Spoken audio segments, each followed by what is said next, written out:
అదే RTV app వార్తల్ని క్షణాల్లో చదివే అవకాశం ఉంటుంది. ఒక న్యూస్ పేపర్, ఒక టెలివిజన్ ఛానల్ మీ చేతుల్లో ఎప్పుడూ ఉంటాయి. భీమడోల్లో గత నెల 28వ తారీఖు నాడు ఒక పల్సర్ బండి పోవటం జరిగింది. దానిలో దర్యాప్తులో భాగంగా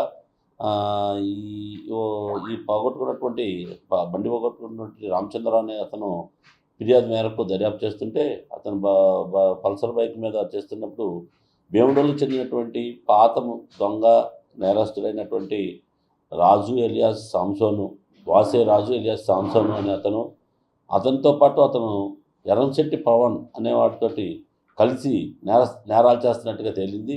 దీంతో భాగంగా అతని వద్ద నుంచి మొత్తం 4 వెహికల్స్ సీజ్ చేయడం జరిగింది.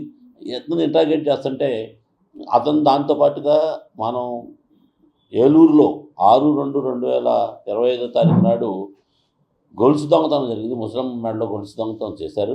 దానిలో భాగంగా కూడా దర్యాప్తు చేస్తే ఈ లింక్ తగిలింది. దాంతోపాటు మొత్తంగా దర్యాప్తులో భాగంగా వెరిఫై చేస్తే ఈ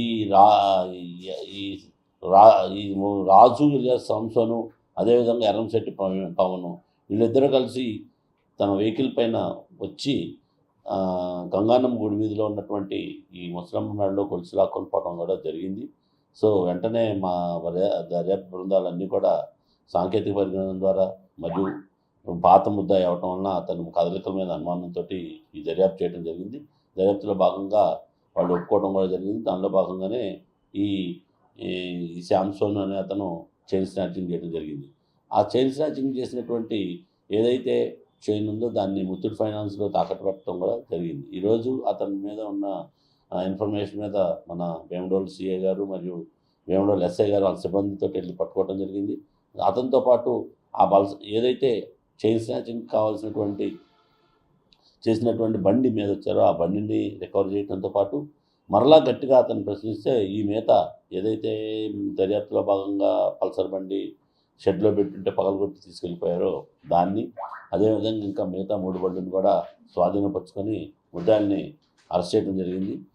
ఇతనికి ఆల్రెడీ గతంలో 14 కేసులు ఈ సాంసన్ మీద ఉంది. వాసే రాజు ఎలియాస్ సాంసన్ మీద 14 కేసుల్లో ఇతను ముద్దాయి అన్నాడు. ఇతని మీద ఆల్రెడీ సస్పెక్ట్ షీట్ ఉంది. ఈ ఎర్రంశెట్టి పవన్ కూడా ఇతనితో జతగలిశారు కాబట్టి ఇతని మీద షీట్ ఓపెన్ చేస్తాం. ఇతని మీద నిఘా పెట్టుకొని ఈ కేసుల్లో శిక్ష పడే విధంగా దర్యాప్తు చేసి ఖచ్చితంగా శిక్ష పడే విధంగా ఏర్పాటు చేస్తున్నాం.